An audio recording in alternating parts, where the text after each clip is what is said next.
Na escola, a gente aprende que os fósseis são uma das grandes bases do evolucionismo. No colégio, eles apoiam mais a evolução. Na escola, sempre os fósseis apoiam mais a evolução. Mas é muita falta de conhecimento, porque os fósseis não existe nunca um fóssil intermediário de um animal entre o outro. Não, a ciência ela sempre dá os argumentos dela, mas nunca tem um fundamento que você pare e veja, pronto, é isso. Alguns professores mais conscientes, eles vão e falam para os alunos, pessoal, a gente está ensinando aqui teoria da evolução, mas existem falhas ainda, não é perfeito, existem lacunas que ainda não são explicadas, mas sob hipótese alguma eles vão dizer, olha, a teoria da evolução é falsa. São teorias e cada cientista vem e destrói a teoria do outro, construindo outros argumentos que também são fracos, que também são falíveis. Então, para quem já vai conhecer mais o assunto, vai ver que os fósseis são uma vergonha para quem é evolucionista.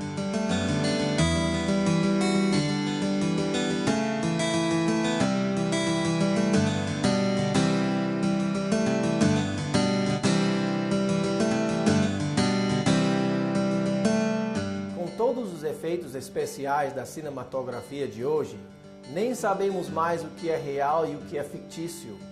Já ouvi várias pessoas que me perguntaram se os dinossauros realmente viveram na Terra do passado. Sou Randall Milton Pollard, autor do livro No Princípio Criou Deus os Céus e a Terra, e autor desta data show que faz parte de uma série chamada Projetado ou Por Acaso. Garanto que os dinossauros existiram na Terra. Aqui há uma costela de um triceratopsio que eu tive o privilégio de desenterrar na região Hell Creek, no estado de Montana, nos Estados Unidos, em julho de 2005. Quando descobrimos fósseis na Terra, é como ler um livro antigo que descreve uma época totalmente desconhecida. Temos que ler atenciosamente, sem permitir que os nossos preconceitos nos confundam. Você está cordialmente convidado a examinar as evidências aqui apresentadas para chegar à sua própria conclusão. Hoje queremos considerar o segundo dos principais problemas científicos com a evolução, especificamente a vergonha do registro fóssil. Se você é como a maioria das pessoas, provavelmente pensa que o registro fóssil apoia a teoria da evolução. Realmente é justamente o contrário.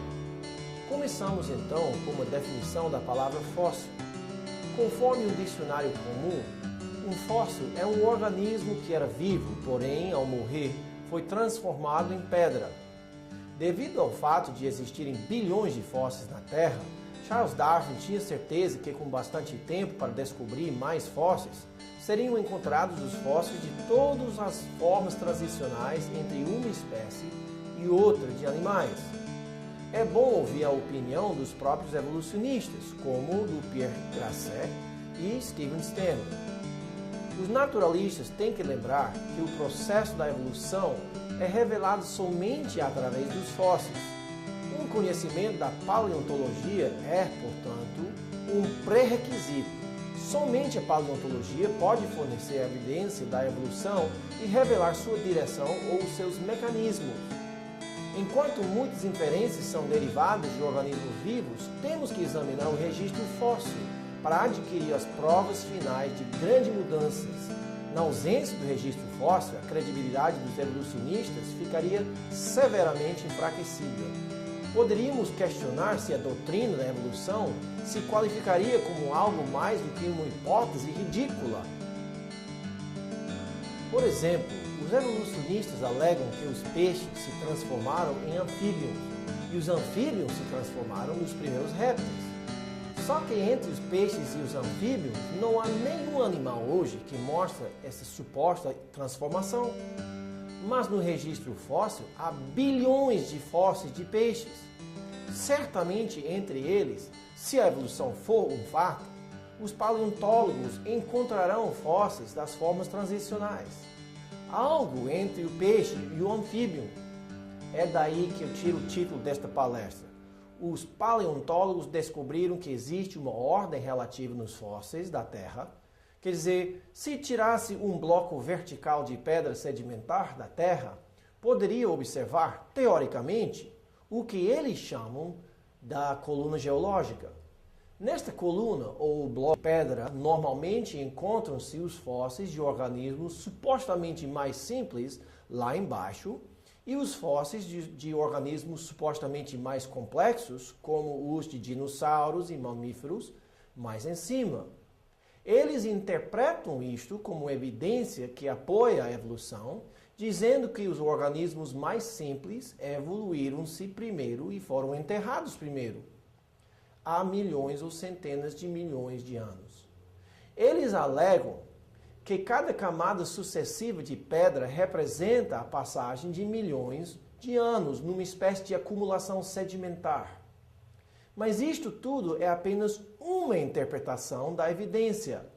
Uma outra interpretação da mesmíssima evidência diz que a coluna geológica mostra que houve um ou mais grandes dilúvios no passado, como o dilúvio de Noé. O fato é que a evidência tem que ser interpretada. Há outros grandes problemas com a coluna geológica que tiram todo o esforço do argumento dos evolucionistas.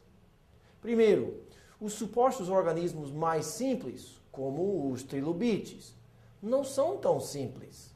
Algumas espécies de trilobites eram cegos, enquanto outros tinham olhos super avançados para ver embaixo do mar. Mas a pior parte para os evolucionistas é que não existe nada antes do trilobite no registro fóssil para indicar de onde se formara. Outro grande problema para a coluna geológica é que ela não existe completa em nenhum lugar no mundo inteiro. Há quem diga que a coluna geológica existe por completo somente nos livros textos defendendo a ideia da evolução. Além disso, há muitos lugares no mundo onde os organismos supostamente mais primitivos, que devem estar lá embaixo, ficam mais para cima. E os que devem encontrar-se cá em cima estão lá embaixo. Do ponto de vista daquele que acredita em Deus e na Bíblia, as mesmas evidências são examinadas, mas o resultado é bem diferente.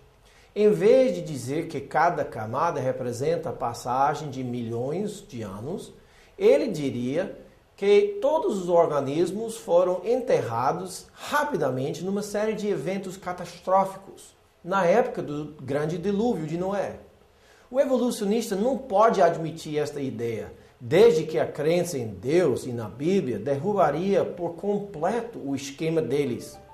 Portanto, eles negam veementemente até a possibilidade de um dilúvio global na Terra, mesmo que até 75% da superfície da Terra hoje seja coberta de água. Quando olhamos para o Grand Canyon, no estado de Arizona, a pergunta mais comum é: o que causou toda esta erosão? Mas esta deve ser a segunda pergunta.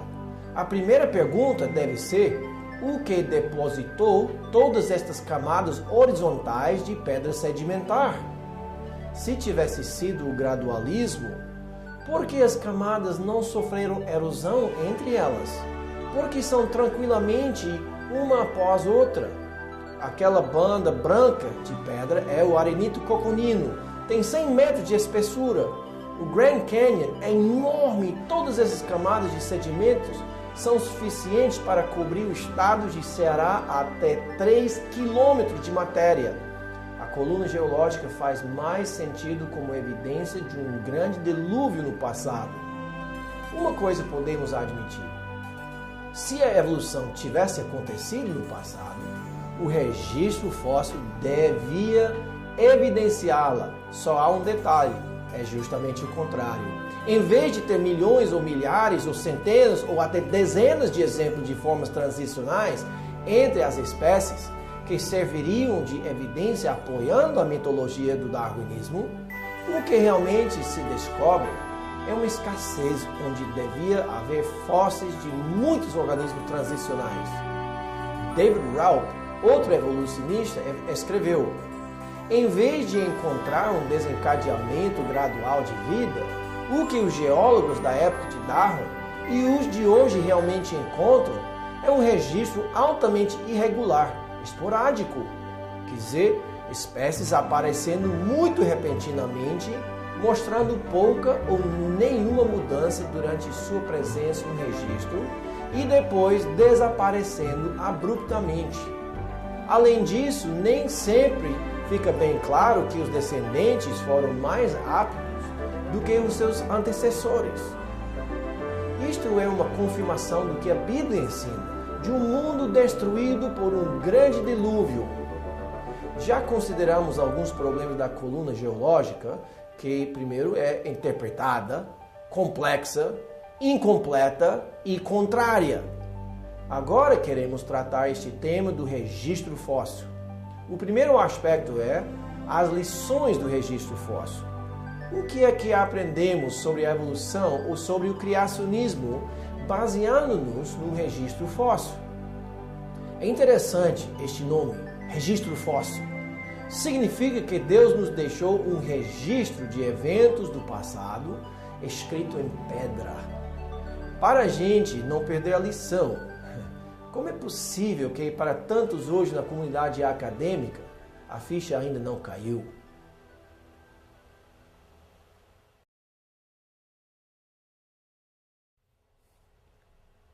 Então, a primeira lição que devemos aprender do registro fóssil é sobre o processo de fossilização. O registro dá evidência de algo que aconteceu lentamente através de milhões de anos ou que aconteceu rapidamente. Tinha que ser lentamente porque os fósseis levam milhares e milhões de anos para se formar. É? Podemos cientificamente observar a fossilização acontecendo hoje? Como é que funciona? Se um animal morresse na mata, ele normalmente viraria fóssil? Não. Por que não? Que tal um peixe que morre no mar? Também não. O que é necessário para algo orgânico se tornar pedra? Os fósseis podem se formar hoje? A petrificação de algo requer quantos anos? Milhões? Não. Requer os produtos químicos certos na água. Engenheiros furaram um poço de gás natural no estado de Louisiana em março de 1997. Eles instalaram um cano para limpar o poço de água e gás impuro antes de usá-lo. Depois de 3 meses, o material não passava mais. Quando abriram o cano de aço, descobriram que o cano estava totalmente entupido com pedra, carbonato de cálcio. Este é justamente o material que faz a petrificação dos fósseis. Os fósseis não requerem milhões de anos, nem centenas de anos para se formar. No museu em Nova Zelândia, há um chapéu inglês petrificado, totalmente de pedra. Como é possível se a petrificação requer milhões de anos? Realmente, quando as condições são certas, a petrificação é rápida. Se os fósseis podem se formar rapidamente, e há muitas provas disto, então por que insistimos que os outros fósseis se formaram lentamente através de milhões de anos? Todos estes objetos foram petrificados rapidamente na presença de água com carbonato de cálcio e outros minerais vindos de poços de água mineral dentro da crosta terrestre. Note o saco de farinha de trigo, agora pedra. Muitos livros-textos de ciência usam algo semelhante a este desenho para mostrar a formação lenta de fósseis. Está certo? Qual é o problema?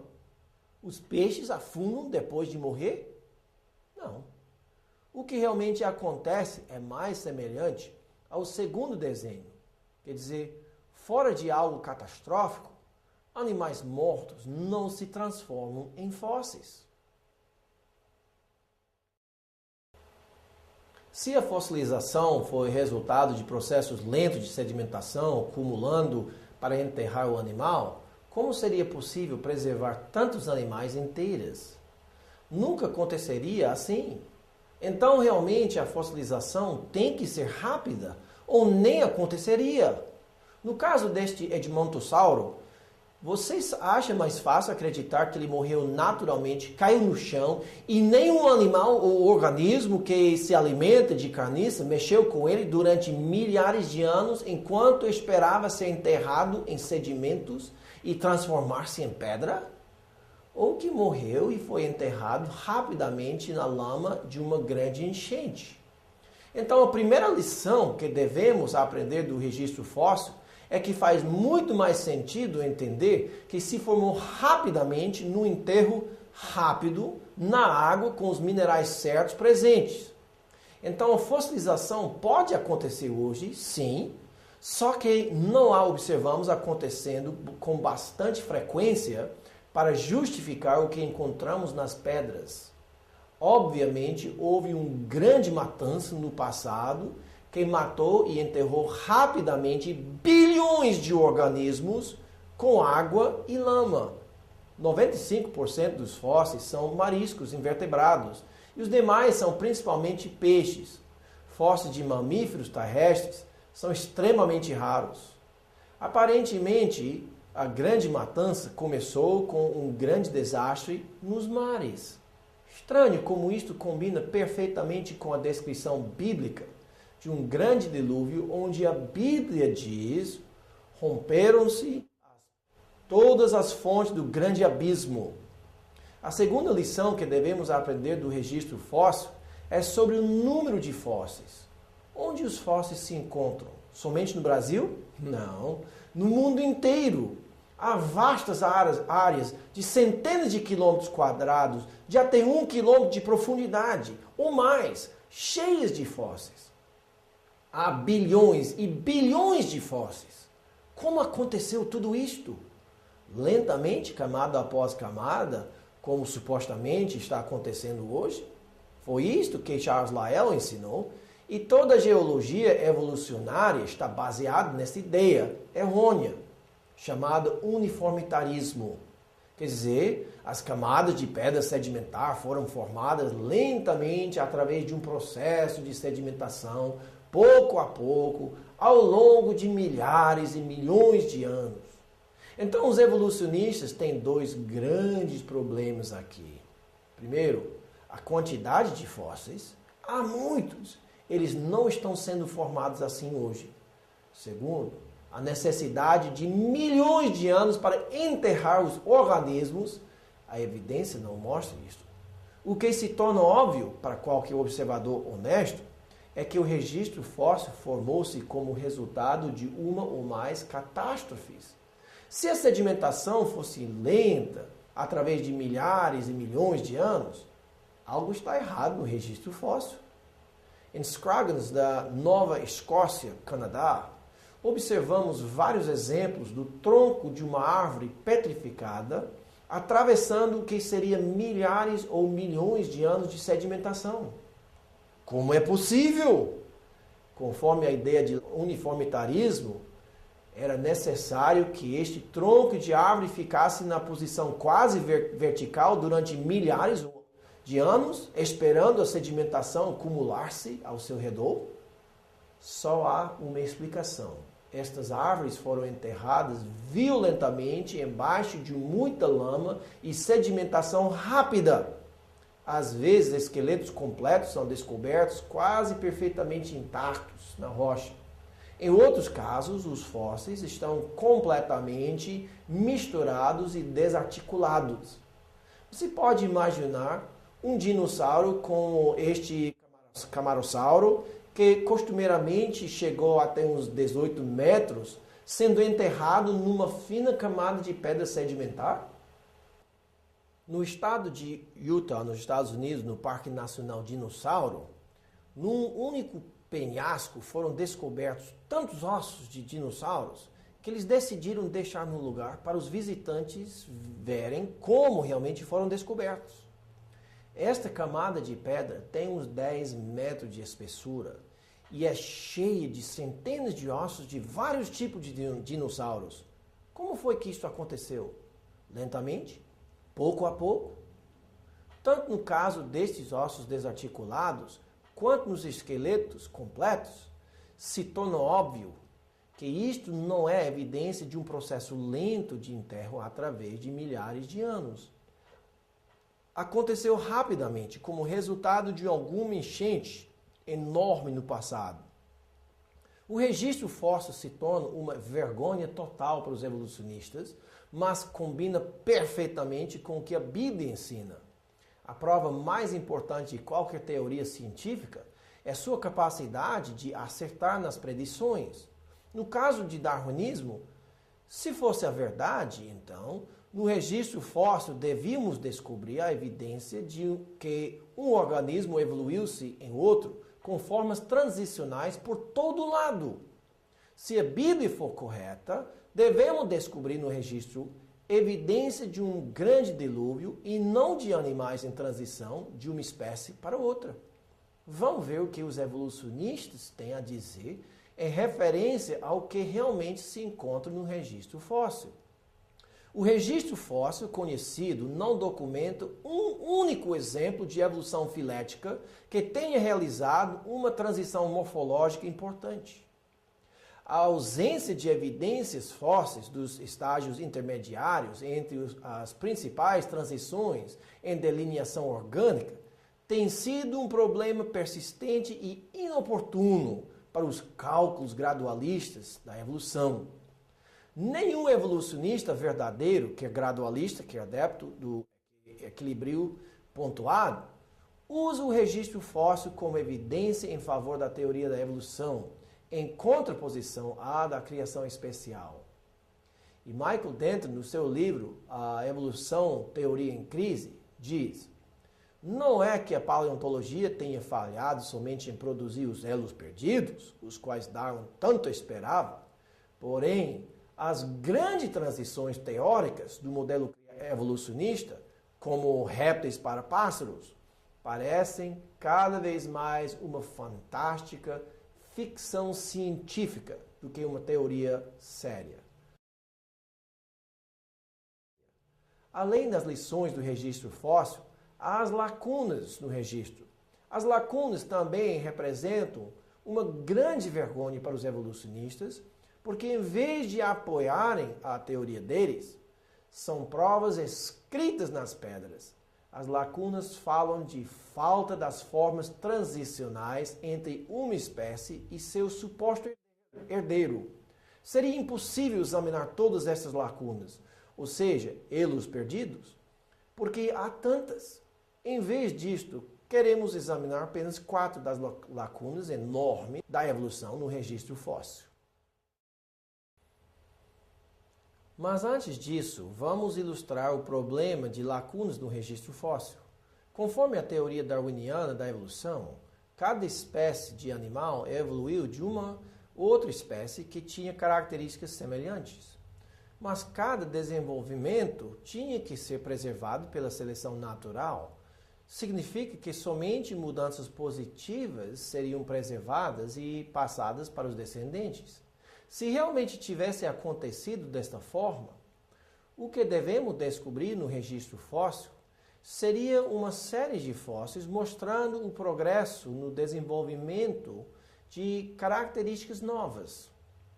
No caso do Pteranodon, notamos que sua asa é formada da estrutura de osso e de película de carne esticada entre o dedo e a perna. Note bem que em alguns casos o comprimento das asas abertas chegava a 10 metros. Note também que a extensão da asa é nada mais do que seu dedinho com mais de 2 metros. Se este animal tivesse evoluído, como aconteceu, e onde ficam as evidências, os fósseis de animais em transição, ou o processo de desenvolver este dedinho comprido? Teria sido possível para o animal voar a qual ponto? Com a asa na metade? Não. E qual seria a vantagem para um animal ter um dedinho um pouco mais comprido, mas não o suficiente para voar? Então as lacunas simplesmente falam do fato que no registro fóssil encontramos muitos fósseis de Pteranodon, por exemplo, mas com nenhuma evidência de qual animal ele se evoluiu. A primeira lacuna significante no registro fóssil é exatamente a explosão cambriana. Esta lacuna trata do fato que no registro fóssil encontramos pedras chamadas pré-cambriana e a camada chamada cambriana. Cada camada tem seus fósseis e a pré-cambriana geralmente com fósseis microscópicos de organismos unicelulares.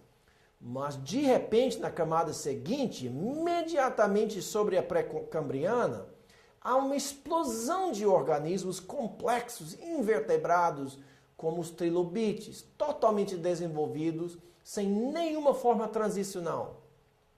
Mas não são somente os invertebrados que aparecem no cambriano, e sim todos os reinos, com todos os 25 filos ou sub-reinos.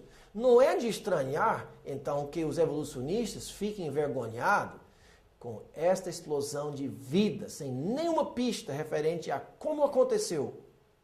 Não existe nenhuma forma transicional no registro fóssil para mostrar de onde vieram todos esses diversos grupos de organismos vivos. Eles simplesmente apareceram de lugar nenhum, quase como se tivessem sido criados do nada. A segunda grande lacuna no registro fóssil realmente faz parte da primeira, mas tem que ser mencionada. Os organismos com um esqueleto interno semelhante a nós fazem parte do filo chamado Chordata. O que é interessante aqui é que certamente seria muito fácil ver esta transição se tivesse acontecido. Imagine o fóssil de algo entre um caranguejo e um peixe. Apesar de ser uma transição enorme e que certamente teria deixado muitas formas transicionais nos fósseis, a única coisa que permanece dessa transição é a especulação dos evolucionistas. O próximo grande abacaxi para os evolucionistas é tentar explicar a evolução dos pássaros. Os pássaros apresentam dois problemas enormes e uma série de outros problemas menores. O maior problema é o desenvolvimento da pena. A maioria dos evolucionistas hoje alegam que os pássaros vêm dos dinossauros ou dos répteis. O que no dinossauro poderia se transformar numa pena? Uma escama? Um pelo? A imaginação dos artistas é impressionante. Mas se a seleção natural fosse realidade, qual seria a vantagem de uma meia asa para o organismo? Não seria mais uma desvantagem do que uma vantagem? E, portanto, seria eliminada pela seleção natural. Mas, mais importante ainda, é que não existe nenhum exemplo de penas em fase de desenvolvimento no registro fóssil. Um dos mais recentes supostas formas transicionais é o fóssil de Caudipteryx, que supostamente tem penas e uma meia asa, mas, conforme que os evolucionistas alegam, este foi datado e tem uns 125 milhões de anos. Mas o pássaro Archaeopteryx já teve penas, asas e certamente voava uns 25 milhões de anos antes, conforme os evolucionistas, antes deste outro que é menos desenvolvido. O nome do ave mimus mostra o desejo dos evolucionistas descobrirem um dinossauro meio pássaro. O fóssil dele indica que o animal teve 1,5 metro de altura. Imagine ele pulando de uma árvore, experimentando com as asas meio formadas dele. O pássaro, em geral, é uma maravilha de engenharia aerodinâmica, mas a asa, especificamente a pena, é fora de série. A asa do pássaro é composta de parte estrutural de carne e ossos e de parte que possibilita o voo, sendo as penas principais e secundárias de voo. Mas o problema para o evolucionista é dizer de onde vem a pena. Quer dizer, evoluiu-se de quê? Não há nada em comum com o pelo do mamífero, nem com as escamas dos répteis e dinossauros. Para acreditar que a pena evoluiu, tem que haver muita fé religiosa no materialismo. Examinando a pena mais de perto, vemos algumas das características fantásticas que não têm nada em comum com qualquer outra estrutura de organismos vivos. Primeiro, observa-se que na pena de voo, os dois lados não podem ser iguais, ou não haveria o efeito aerodinâmico do ato de alçar voo. Se fosse esperar pela evolução para produzir uma pena por acaso, quantas vezes os animais experimentavam voar com penas de laterais iguais que não funcionavam antes de acertar? Mas nem começamos. Aqueles pelos da pena que se grudam um ao outro são chamados barbas e cada barba tem bárbulas com flanges de um lado e bárbulas com ganchos no outro lado, para que as barbas fiquem ligadas, mas flexíveis. Tudo isso por acaso? Mas tem mais, as penas precisam de lubrificação, senão as barbas ficariam secas e inúteis com o tempo. A pena não tem lubrificação própria, mas por incrível que pareça, evoluiu-se ao mesmo tempo no primeiro pássaro uma glândula de óleo na costa do pássaro que ele, por um motivo, sabia que tinha que passar regularmente nas barbas das suas penas. E a sorte é que é muito fácil para ele virar a cabeça facilmente para acessar o óleo com o bico. É impressionante como a evolução fez tudo certo, tudo ao mesmo tempo. Mas o que é realmente um enigma é que com todos estes passos transicionais necessários para produzir asas com penas lubrificadas, que nenhum desses passos é registrado nos fósseis. Que pena! Gente, nem tratamos o pulmão especial do pássaro, o seu sistema digestivo muito especial e o fato dele ser de sangue quente, quando a evidência indica que os dinossauros eram de sangue frio. Há uma outra solução que faz muito mais sentido.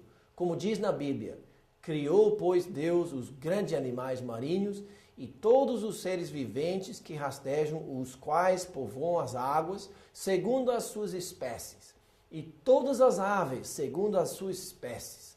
E viu Deus que isso era bom. Houve tarde e manhã, o quinto dia. A outra coisa interessante é que, conforme a Bíblia, Deus criou as aves antes dos répteis e antes dos dinossauros. Exatamente por isso que é impossível combinar a evolução com a Bíblia. É como misturar água e óleo. Não dá certo. É triste quando o homem se acha tão inteligente a ponto de discutir com Deus sobre o que aconteceu antes de haver qualquer homem na Terra. A próxima lacuna é a falta de fósseis mostrando a origem das baleias. A origem das baleias é importante não somente por causa do seu grande tamanho, mas também porque são mamíferos que respiram ar, que supostamente voltaram para o mar. Quer dizer, para os evolucionistas, um mamífero, talvez semelhante a uma vaca, ficou dissatisfeito com a vida terrestre e começou a passar cada vez mais tempo na água. Aparentemente, houve muitas gerações de animais assim, que com o passar do tempo perderam suas pernas e desenvolveram as barbatanas sem perder os pulmões e outras características de mamíferos. Mas esta teoria faz sentido? Quais são os problemas com isto? Primeiro, há fósseis que mostram esta transição? Quantos acham que sim? Tem mais. Onde ficam as narinas nestes animais? Onde ficam as narinas nas baleias? O que houve? Uma espécie de migração? Outro detalhe, como fica o sentido do rabo dos mamíferos? De cima para baixo ou de um lado para o outro? E da baleia? Já pensou na mudança necessária na coluna do animal para conseguir nadar pelas águas? E as pernas traseiras? Os evolucionistas sempre falam de umas pernas vestigiais em algumas baleias, mas não existe nada semelhante à bacia dos mamíferos terrestres para onde ligar as pernas. Mais um exemplo de ficção científica. Recapitulando os problemas da coluna geológica. São 4. Primeiro, a coluna é interpretada, a coluna é complexa, a coluna é incompleta e a coluna é contrária. E as lições do registro fóssil? Bem, formou-se rapidamente, formou-se catastroficamente. As lacunas no registro fóssil são muitas. Entre elas, a explosão cambriana, dos peixes aos anfíbios, a origem dos pássaros, a origem das baleias. O certo é permitir um evolucionista honesto explicar o registro fóssil. Nos anos pós-Darwin, seus defensores esperavam descobrir progressões conforme suas predições. Em geral, não as descobriram, porém, o otimismo não morre facilmente e, portanto, alguns exemplos de pura fantasia surgiram em alguns livros-textos. A Bíblia explica desta forma, porque deliberadamente esquecem que de longo tempo houve céus, bem como terra, a qual surgiu da água e através da água pela palavra de Deus, pelas quais veio a perecer o mundo daquele tempo, afogado em água. Ora, os céus que existem e a terra, pela mesma palavra, têm sido entesourados para fogo, estando reservados para o dia do juízo e destruição dos homens ímpios. Não retarda o Senhor a sua promessa, como alguns a julgam demorada. Pelo contrário, Ele é longânimo para convosco, não querendo que nenhum pereça, senão que todos cheguem ao arrependimento. Virá, entretanto, como ladrão o dia do Senhor, no qual os céus se passarão com estrepitoso estrondo, e os elementos se desfarão abrasados. Também a terra e as obras que nela existem serão atingidas. Apesar das opiniões ao contrário, o registro fóssil é uma vergonha, uma enorme vergonha para os evolucionistas. Fique ligado.